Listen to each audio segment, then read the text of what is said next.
এতিমখানার building এর কিছু মেরামতের কাজ দেওয়া হয়েছে। ছাদে ওঠার জন্য মই আনে। মই দিয়ে মো আর ল্যারি ছাদে ওঠে এবং কার্লিকে পাঠায় একটা অটোমেটিক মেশিং এর করাত আনার জন্য। ল্যারি আর মো কাজ করার পাশাপাশি নিজেদের মধ্যে তাদের বিখ্যাত স্টাইলে মারামারি আর ঠুসাঠুসি করতে থাকে। এদিকে কার্লি তার করাত নিয়ে চলে এসেছে, কিন্তু এক হাতে করাত নিয়ে সে এই মই বেয়ে উঠতে পারে না, তাই করাতটাকে পিছনে ঝুলিয়ে সে মই বেয়ে উঠতে থাকে। এই পাগল তার করাতটাকে চালু রেখেই উপরে উঠতে থাকে। এর ফলে করাতের সাথে লেগে মইয়ের একটা একটা করে স্টেপ কাটতে থাকে।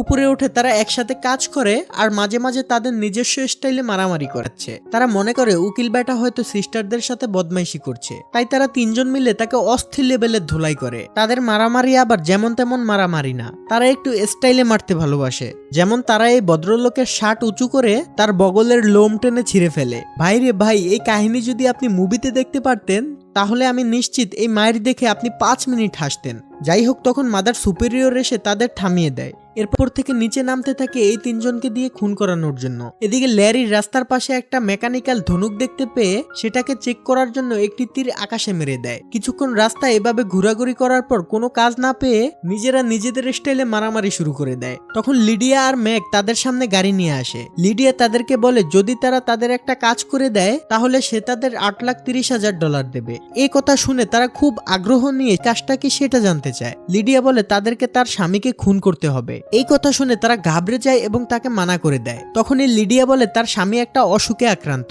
যেটা কোনোদিনও ভালো হবে না। প্রতিদিন তার কষ্ট বেড়েই চলেছে। এভাবে কষ্ট করে বেঁচে থাকার চেয়ে মরে যাওয়া আরো অনেক ভালো। তখনই ম্যাক গাড়ি থেকে এসে বলে সে আসলে লিডিয়ার স্বামী আর সে বেঁচে থাকতে চায় না। এই কথা শুনে বোকার দলগুলো সাথে সাথে রাজি হয়ে যায়। তারপর ম্যাক তাদেরকে বলে তোমরা আমাকে ঘুমের মধ্যে মেরে ফেলবে, মারার সময় আমার রুমের লাইট অন করবে না, কারণ আমি মরার আগে সারপ্রাইজ পেয়ে মরতে চাই। এই কথা শুনে তারা তিনজন হাসতে থাকে। তখনই হুট করে কার্লি ম্যাককে ধাক্কা দিয়ে একটি বাসের সামনে ফেলে দেয়, আর বাসের সাথে ধাক্কা খেয়ে ম্যাক উড়ে গিয়ে আরেকটা গাড়ির নিচে পড়ে। তারপর চরকির মতো ঘুরে আলু ভর্তা হয়ে যখন বের হয়ে আসে তখন তার উপর দিয়ে একটা ছেলে চলে যায়। মায়ের কিন্তু এখনো শেষ হয়নি। কিছুক্ষণ আগে ল্যারি উপরে যে তীরটি মেরেছিল সেই তীরটা এসে ম্যাকের পায়ের মধ্যে ঢুকে যায়। এদিকে লিডিয়া তার প্রেমিকের এই অবস্থা দেখে তার তো পুরো মাথা খারাপ হয়ে যায়। সে কখনোই এমনটা আশা করেনি। সে চিৎকার করে তাদের তিনজনকে বলে তারা এমনটা কেন করলো। তখনই কার্লি বলে সে বলেছিল সে সারপ্রাইজ পেতে চায়, তাই তাকে একটু সারপ্রাইজ দিলাম। লিডিয়া বুঝে যায় সে পাগলের পাল্লায় পড়েছে,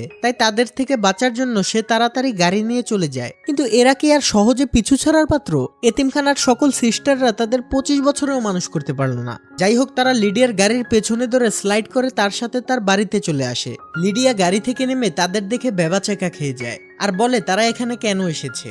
তখন তারা বলে তারা তাদের $8,30,000 নেওয়ার জন্য এসেছে। তখনই বাড়ির কেয়ারটেকার এসে লিডিয়াকে বলে আপনার স্বামীর বন্ধু মিস্টার ম্যাক বাস অ্যাক্সিডেন্ট করেছে, লোকজন তাকে হাসপাতালে ভর্তি করেছে, এখন সে বেঁচে আছে কিন্তু অবস্থা খুব গুরুতর। এই বলে কেয়ারটেকার সেখান থেকে চলে যায়। সাথে সাথে এই তিনজন টাকা চাইতে আসে। লিডিয়া তাদের চর মেরে বলে আমার স্বামী মারা যায়নি, সে হাসপাতালে আছে এবং বেঁচে আছে, তোমাদের কাজ হয়নি, তোমরা চলে যাও। এই বলে সে তাদেরকে মেরে বাড়ি থেকে বের করে দেয়। এরপর তারা প্ল্যান করে তারা তাকে আবারও মারবে। এখন যেহেতু সে হাসপাতালে আছে তাই তাকে মারাটাও সহজ হবে। তাই তারা হাসপাতালে গিয়ে ম্যাককে খুঁজতে শুরু করে। কিন্তু হাসপাতালের রিসিপশনের মহিলা তাদেরকে বলে ভিজিটিং এর টাইম শেষ হয়ে গিয়েছে, তারা যেন পরের দিন আসে। এবার তারা ভাবতে থাকে এখন কি করা যায়। হঠাৎ তাদের সামনে একজন ডাক্তার আর দুজন নার্সকে একটা রুমের ভিতর ঢুকতে দেখে তাদের মাথায় আইডিয়া আসে যে তারা ডাক্তার এবং নার্স সেজে ম্যাকের রুমে যেতে পারে। সাথে সাথে তারা সেই রুমের মধ্যে ঢুকে ডাক্তার এবং নার্সদের মেরে তাদের কাপড় নিয়ে ম্যাককে খুঁজতে থাকে। কিন্তু বেশিক্ষণ তারা ঘোরাঘুরি করতে পারে না,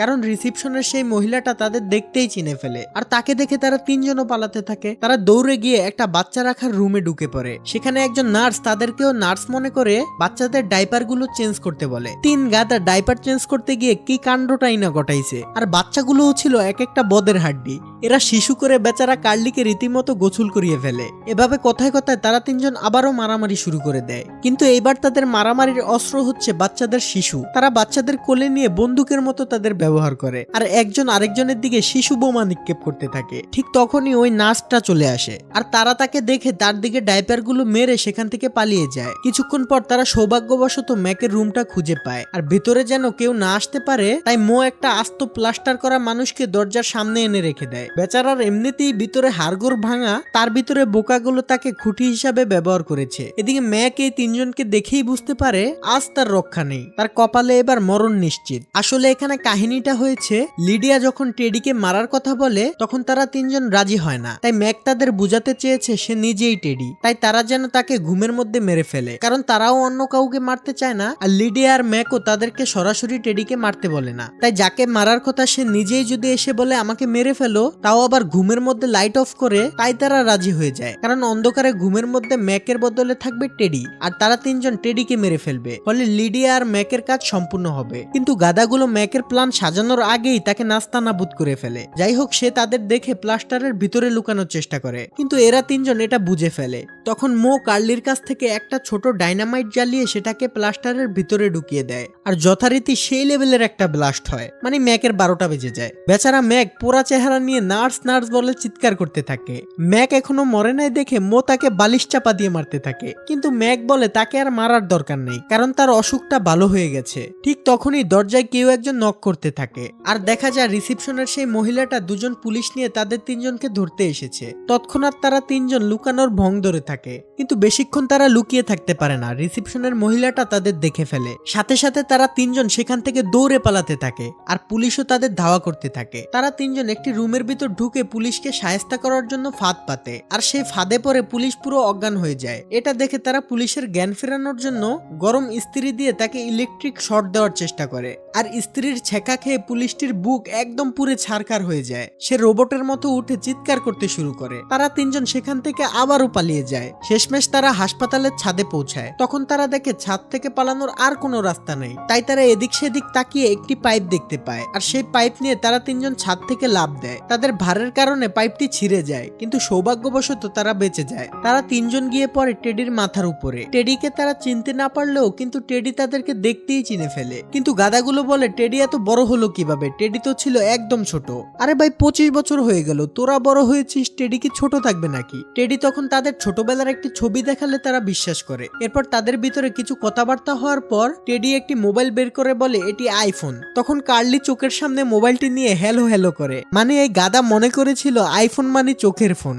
যাই হোক, যাওয়ার সময় টেডি তাদের একটি ছবি তুলে নিয়ে যায়, কিন্তু তাদের ছবি তোলার স্টাইলটা দেখেন একবার। যাই হোক, টেডি চলে যাওয়ার পর তাদের মনে হয় মাদার সুপেরিয়র তো আসার সময় তাদেরকে কিছু টাকা দিয়েছিল, তাই তারা সেই টাকাগুলো বের করে, কিন্তু টাকাগুলো রেখেছে কোথায় দেখেছেন? যাই হোক, টাকা বের করে তারা ভাবে এগুলো দিয়ে তারা মাছের ব্যবসা করবে। মাছের ব্যবসা করে তারা 20 দিনে বড় লোক হয়ে যাবে এবং এতিমখানার সব টাকা পরিশোধ করে দেবে। এদিকে টেডি বাসায় গিয়ে তার বউ লিডিয়াকে বলে আজকে তার এতিমখানার 3 বন্ধুর সাথে দেখা হয়েছিল। এ বলে সে লিডিয়াকে তার ছবিটা দেখায়। ছবি দেখে তো লিডিয়ার অবস্থা খারাপ, কারণ যদি টেডি কিছু জেনে যায় তাহলে তো তার বিপদ। একে তো তার স্বামীর ফ্রেন্ডের সাথে তার অবৈধ সম্পর্ক, তার উপরে সে টেডিকে মারার প্ল্যান করছে। এগুলো ভেবে লিডিয়া পুরো ভেবাচেকা খেয়ে যায়। এদিকে তারা তিনজন একটি সরকারি মাছের খামার থেকে মাছ তুলে সেগুলোকে একটা গলফ খেলার মাঠে শুকিয়ে রাখে শুটকি বানানোর জন্য, মানে তারা শুটকির ব্যবসা করে টাকা কামাবে। ভাই রে ভাই, কি লেভেলের বিজনেস প্ল্যান।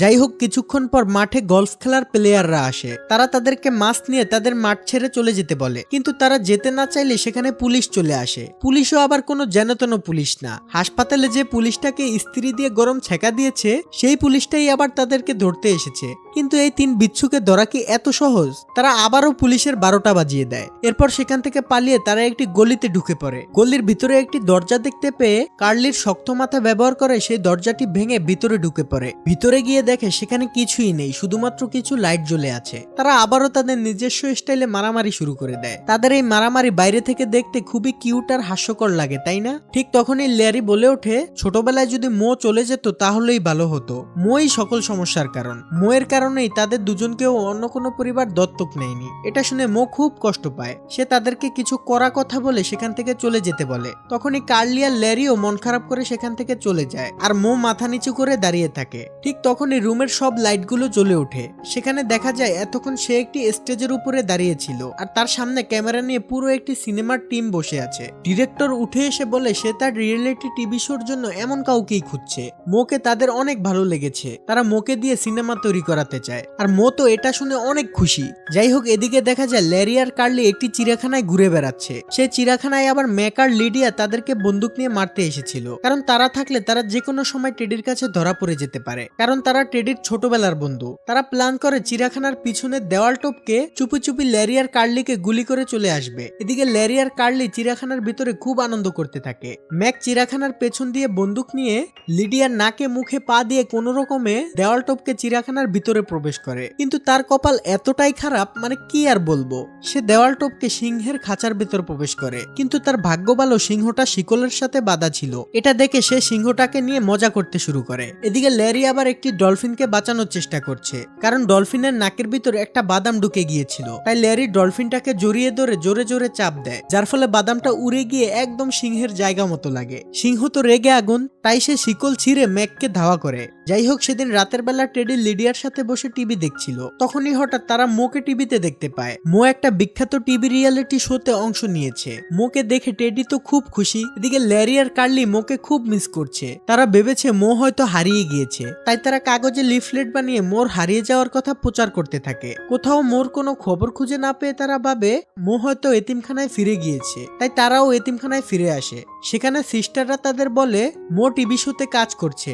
এতিমখানার সিস্টাররাও তার শো নিয়মিত দেখে। এরপর এতিমখানার একটি অসুস্থ বাচ্চাকে তারা দেখতে যায়। সেখানে গিয়ে তারা জানতে পারে তাদের অপকর্মের জন্যই এতিমখানার এত ঋণ হয়েছে, তাই এতিমখানার ফান্ডে বাচ্চাদের চিকিৎসা করার জন্যও কোনো টাকা নেই। এটা শুনে তারা খুব কষ্ট পায়। তারা আবারও রাস্তায় গিয়ে থাকতে শুরু করে, আর মাঝে মাঝে বিভিন্ন দোকানের সামনে গিয়ে তাদের বন্ধু মোর রিয়েলিটি শো দেখে। এদিকে মো তার উদ্ভট অভিনয়ের জন্য দিন দিন জনপ্রিয় হয়ে যাচ্ছে। যাই হোক, কিছুদিন পর ল্যারি আর কার্লি চিন্তা করে তারা টেডির কাছে গিয়ে এতিমখানার জন্য সাহায্য চাবে। তাই তারা টেডির অফিসে চলে যায়। সেখানে গিয়ে জানতে পারে টেডি তার অ্যানিভার্সারির জন্য প্রস্তুতি নিচ্ছে, তাই সে আজ অফিসে আসবে না। তখন তারা মিস্টার হার্টারকে দেখতে পায়, যে ছোটবেলায় টেডিকে দত্তক নিয়েছে। মিস্টার হার্টারকে দেখে তারা বলে সে যেন তাদের $8,30,000 দিয়ে হেল্প করে, কিন্তু মিস্টার হার্টার বলে সে এত টাকা দিয়ে তাদের হেল্প করতে পারবে না। কথায় কথায় মোর প্রসঙ্গ আসলে মিস্টার হার্টার জানায় ছোটবেলায় মো আসলে তাদের দুজনের জন্যই তার সাথে যেতে রাজি হয়নি। মো তাদের দুজনকেও সাথে নিয়ে যেতে চেয়েছিল।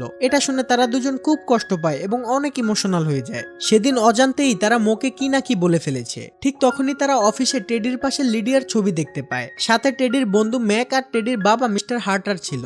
ল্যারি গিয়ে রিসেপশনের মহিলাটাকে লিডিয়ার কথা জিজ্ঞেস করে। মহিলাটি বলে এটা টেডির স্ত্রী। ল্যারি তো অবাক, তাহলে পাশের লোকটাকে? মহিলাটি জানায় ওটা টেডির বন্ধু। এবার ল্যারি বুঝে যায় লিডিয়া আসলে টেডির সাথে চিট করে তাকে মারার প্ল্যান করছে। তারা সাথে সাথে দৌড়ে টিভি শো এর অফিসে যায় মোয়ের সাথে দেখা করতে। তারা মোয়ের কাছে ক্ষমা চেয়ে মোকে টেডির কথা সব খুলে বলে। তারপর তারা তিনজন রওনা হয় টেডিকে সবকিছু জানানোর জন্য।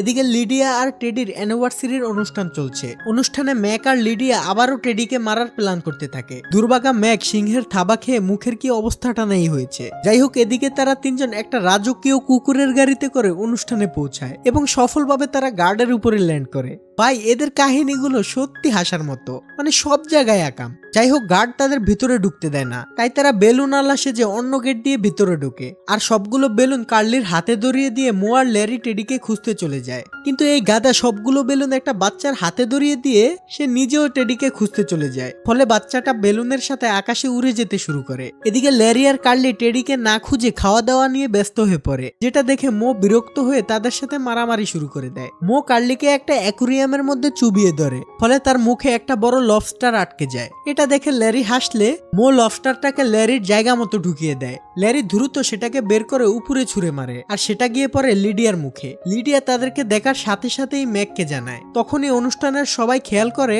একটা মেয়ে বেলুন ধরে উপরে আটকে আছে। ল্যারি সাথে সাথে তাকে বাঁচানোর জন্য একটা বন্দুক নিয়ে আসে, কিন্তু মো তার কাছ থেকে বন্দুক কেড়ে নিয়ে বলে গুলি করলে বাচ্চাটার গায়ে লাগতে পারে, গাদা কোথাকার। এই বলে সে বন্দুক নিয়ে ল্যারির মাথায় বাড়ি মারে, আর সাথে সাথেই একটা ফায়ার হয়ে কয়েকটা বেলুন ফুটে যায়, আর মেয়েটা এসে পড়ে একদম অনুষ্ঠানের কেকের উপরে। এটা দেখে চারদিক থেকে অনুষ্ঠানের গার্ডরা তাদের ধরতে আসলে তারা তিনজন দৌড়ে বাড়ির ভিতরে ঢুকে যায় আর সোজা চলে যায় টেডির রুমে। লিডিয়া আগেই ওষুধ খাইয়ে টেডিকে দুর্বল করে রেখেছিল, তাই সে তেমন একটা শক্তি পায় না। তারা তিনজন টেডিকে সব কথা বলে দেয়। তখনই ম্যাক লিডিয়াকে নিয়ে রুমে এসে বন্দুক বের করে। ঠিক সেই মুহূর্তেই মিস্টার হার্টার আরেকটা বন্দুক নিয়ে রুমে আসে এবং ম্যাককে বন্দুকটা ফেলে দিতে বলে। তখন টেডি বলে, ম্যাক, তুই আমার সবচেয়ে ভালো বন্ধু হয়ে এটা কিভাবে করতে পারলি? তখন মিস্টার হার্টার বলে সে আসলে কিছুই করেনি, সবকিছু সে নিজেই করেছে। সাথে সাথে লিডিয়া তার কাছে চলে যায়। আসলে এতদিন লিডিয়া ম্যাককে ব্যবহার করে মিস্টার হার্টারের জন্য কাজ করছিল। এরপর মিস্টার হার্টার সবাইকে গান পয়েন্টে নিয়ে গাড়িতে করে দূরে নিয়ে যেতে থাকে, যাতে তাদের তাদের খুন করার পর কোনো প্রমাণ না থাকে। গাড়িতে বসে সে আরো বলে আসলে সকল সম্পত্তি ছিল তার বউ মিসেস হার্টারের নামে, কিন্তু সে মরার পর সকল সম্পত্তি টেডির নামে করে দেয়, তাই সে এত কিছু করেছে। ঠিক তখনই কার্লি তার পোষা ইঁদুরটাকে বের করে সেটাকে লিডিয়ার উপরে ছেড়ে দেয়। আর মেয়েরা তো জানেনি তেলাপোকা, ইঁদুর, টিকটিকি এগুলো দেখলে কেমন করে, তাই লিডিয়া ইঁদুর দেখে বন্দুক ফেলে দিয়ে চিৎকার করতে শুরু করে। ফলে গাড়িটি অ্যাক্সিডেন্ট করে একটি ডোবায় গিয়ে পড়ে। তাদের গাড়িতে পানি ঢুকলে সবাই এক জায়গায় জড়ো হয়ে কোনো মতে অক্সিজেন নিতে থাকে। এর মাঝে কার্লি আবার একটি পাদ মারে।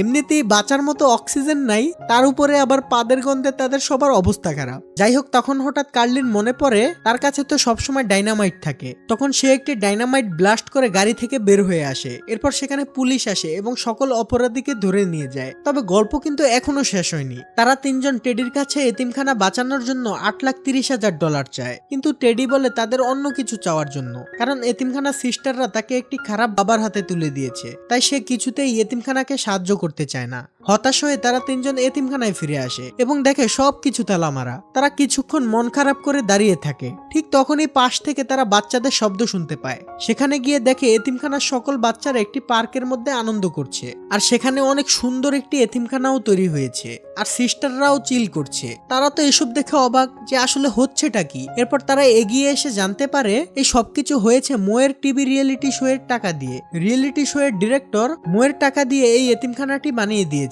ডিরেক্টর আরো বলে পরের রিয়েলিটি শো এর জন্য সে তাদের তিনজনকেই নিতে চায়। আর এটা শুনে তো তারা তিনজন খুব খুশি হয়ে যায়। এদিকে টেডিও তার অফিসের সেই রিসেপশনের মেয়েটাকে সঙ্গী বানিয়ে নেয়, আর সেও অনেক ভেবেচিন্তে এখানে এসে পড়ে। আর এই আনন্দের মধ্যে দিয়ে এই মুভিটি এখানেই শেষ হয়ে যায়।